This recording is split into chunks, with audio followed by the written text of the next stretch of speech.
Assalamualaikum warahmatullahi wabarakatuh. Salam sejahtera bagi kita semua. Hari ini kita berjumpa lagi dengan Berakhlak Part 2, khusus para peserta CPNS dan P3K.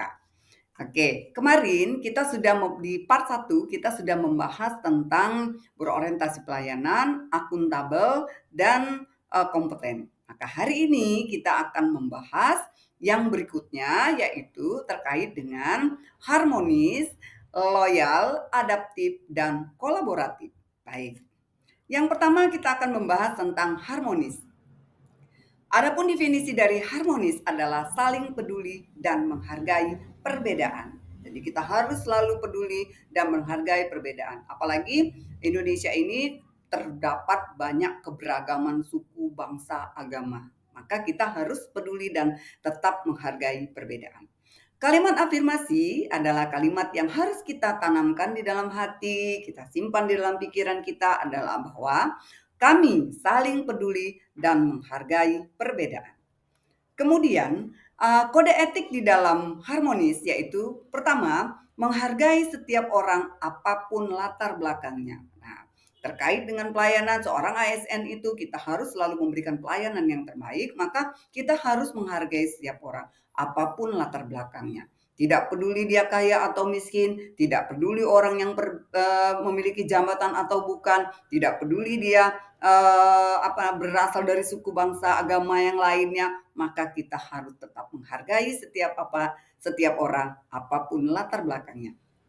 Kemudian yang kedua, kode etik yang kedua adalah suka menolong orang lain, ya. Yang ketiga, membangun lingkungan kerja yang kondusif. Sebaiknya memang ketika kita bisa membangun lingkungan kerja kita yang kondusif, maka kita akan lebih senang, lebih gembira ketika kita menyelesaikan tugas-tugas kita. Dan pastinya tugas-tugas kita tersebut akan berjalan dengan sebaik-baiknya. Kata kunci dalam harmonis adalah peduli atau caring. Kemudian perbedaan, jadi diversity yaitu perbedaan. Ada perbedaan yang harus kita hilangkan perbedaan itu. Tetap kita menghargai orang lain meskipun berbeda-beda. Yang ketiga adalah selaras. Baik, yang berikutnya yang akan kita bahas terkait dengan loyal. Adapun definisi loyal adalah berdedikasi dan mengutamakan kepentingan bangsa dan negara. Sedangkan kalimat afirmasi di dalam loyal adalah kami berdedikasi dan mengutamakan kepentingan bangsa dan negara. Jadi kita harus selalu mengutamakan kepentingan bangsa dan negara di atas kepentingan pribadi dan golongan. Kemudian kode etik di dalam loyal adalah memegang teguh ideologi Pancasila, Undang-Undang Dasar 1945, setia kepada NKRI, serta pemerintahan yang sah. Kemudian yang kedua adalah menjaga nama baik sesama ASN, menjaga nama baik pimpinan, instansi, dan juga negara. Yang ketiga adalah menjaga rahasia jabatan dan negara. Kata kunci di dalam loyal adalah komitmen. Ya, harus selalu berkomitmen. Ketika kita bekerja, kita komitmen bahwa pekerjaan itu akan kita laksanakan dengan sebaik-baiknya. Kita juga berdedikasi tinggi atas pekerjaan kita, ya, baik itu ketika kita mengerjakan tugas-tugas harian ataupun pelayanan, kemudian berkontribusi, selalu berkontribusi, ya, tidak pasif. Sebagai seorang ASN kita nggak boleh pasif, berkontribusi, ya, harus ada sumbang saran, sumbang masukan dan sebagainya. Dan juga sumbang pekerjaan, ya, apa yang bisa kita lakukan kepada negara kita. Kemudian kata kunci keempat adalah nasionalisme. Kita harus memiliki jiwa nasionalisme yang tinggi. Kemudian kata kunci yang kelima adalah pengabdian. Ya, kita adalah seorang ASN, maka kita adalah seorang abdi negara, maka kita harus selalu mengabdi kepada bangsa dan negara kita. Kemudian yang berikutnya kita bahas tentang adaptif, ya. Adapun definisi dari adaptif adalah terus berinovasi dan antusias dalam menggerakkan ataupun menghadapi perubahan. Nah, ini kita harus selalu melakukan inovasi, inovasi, inovasi. Yang pertama untuk memudahkan pekerjaan kita. Yang kedua, kita memang harus selalu kreatif di dalam menyelesaikan pekerjaan kita supaya pekerjaan itu tidak membosankan. Ya. Kemudian kalimat afirmasi di dalam adaptif adalah Kami terus berinovasi dan antusias dalam menggerakkan ataupun menghadapi perubahan. Adapun kode etik di dalam adaptif yaitu cepat menyelesaikan diri menghadapi perubahan. Jadi kita harus tanggap nih, kalau ada yang berubah kita harus tanggap. Ada perubahan dari peraturan perundang-undangan, kita harus cari, kita harus dapat, kita harus baca, kita harus pahami apa yang diinginkan oleh perundang-undangan tersebut supaya kita bisa bekerja dengan sebaik-baiknya. Kemudian kita juga harus bisa menyelesaikan diri. Sekarang perkembangan IT sangat cepat. Kita harus bisa menyelesaikan diri dengan adanya perubahan yang luar biasa sekali. Kemudian yang kedua, kode etiknya adalah terus berinovasi dan mengembangkan kreativitas. Kita harus selalu berinovasi, untuk memudahkan pekerjaan kita terutama ya. Berinovasi di dalam memberikan pelayanan yang terbaik kepada masyarakat. Kita harus bisa kreatif ya, mengembangkan misalnya ada tugas bagaimana nih menyelesaikannya, maka kita harus kreatif ya.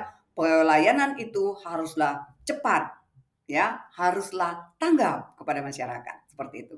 Kemudian bertindak proaktif, tentu saja bertindak proaktif adalah kita ini mencari tahu ya. Kalau anak muda sekarang bilangnya apa sih, kepo gitu ya. Tapi kita mencari tahu itu, kepengen tahu semuanya itu karena kita akan memberikan pelayanan yang terbaik. Kita ingin meningkatkan kompetensi kita, kita ingin meningkatkan pengetahuan dan keterampilan kita, seperti itu. Kemudian kata kunci di dalam adaptif yang pertama adalah inovasi ya. Kita harus selalu melakukan inovasi. Tapi tentu saja inovasinya jangan kebablasan ya, tetap harus berada di dalam koridor peraturan perundang-undangan. Yang kedua, antusias terhadap perubahan. Jadi ketika ada perubahan kita harus cepat tanggap, cepat mencari ya, apa sih yang berubah? Kalau ada peraturan perundang-undangan yang berubah, harus tanggap apa sih yang berubah? Apa bedanya peraturan yang kemarin dengan yang sekarang? Contohnya seperti itu. Supaya jangan kita salah kaprah. Dan kemudian kata kunci ketiga adalah bertindak proaktif. Selalulah aktif untuk mencari tahu apakah ada sesuatu yang baru ya di dalam menyelesaikan pekerjaan kita ataupun di dalam memberikan pelayanan kepada masyarakat. Kemudian yang terakhir kita membahas tentang kolaboratif ya. Kalau kita bicara tentang kolaboratif adalah definisinya membangun kerjasama yang sinergis. Ya. Kalimat afirmasi kami membangun kerjasama yang sinergis, selaras ya seperti itu. Kemudian ada kode etik juga di dalam kolaboratif. Yang pertama adalah memberi kesempatan kepada berbagai pihak untuk berkontribusi. Ya, kita ini ASN ini kita selalu bekerja sama di dalam tim, ya. Kita tidak bisa bekerja sendiri. Kita harus bisa bekerja sama di dalam tim. Maka kita harus bisa memberikan kesempatan kepada berbagai pihak untuk ikut berkontribusi, memberikan pelayanan, berkontribusi, memberikan saran dan masukan. Kemudian yang kedua adalah terbuka dalam kerjasama untuk menghasilkan nilai tambah. Ya, bagaimana mempercepat proses pekerjaan, bagaimana mempercepat proses pelayanan dan sebagainya. Kemudian yang ketiga adalah menggerakkan pemanfaatan berbagai sumber daya untuk tujuan bersama. Jadi ketika kita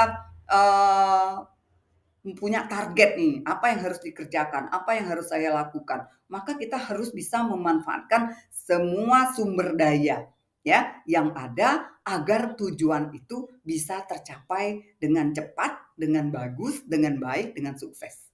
Seperti itu.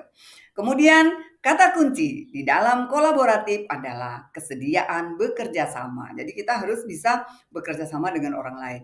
Ya, kita tidak bisa bekerja sendiri untuk menyelesaikan kinerja pelayanan yang kita inginkan. Kemudian yang kedua adalah sinergi untuk menghasilkan yang lebih baik. Jadi kita harus selalu berusaha untuk memberikan yang terbaik, selalu lebih baik dari kemarin, selalu lebih baik dari kemarinnya lagi, seperti itu ya. Kita lakukan evaluasi ketika kita melakukan pekerjaan atau ketika kita memberikan pelayanan, kita harus selalu melakukan evaluasi. Apakah ini sudah baik? Apakah ada kendala? Apakah ada permasalahan? Ketika kita melihat ada permasalahan, ada kendala, maka kita harus bisa mencari solusi atas kendala dan permasalahan tersebut. ya. Kita juga harus bisa melihat apakah tugas kita yang kita lakukan ini sudah baik. Apabila memang menurut masyarakat, oh ini sudah baik, maka kita juga harus selalu dan selalu meningkatkan kemungkinan memberikan pelayanan yang lebih optimal, seperti itu. Baik adik-adik, para peserta CPNS dan juga P3K. Demikianlah pertemuan kita dalam pokok bahasan kita berakhlak, baik itu di part 1 dan part 2. Jangan lupa kalian ingat bahwa berakhlak ini adalah nilai dasar seorang ASN.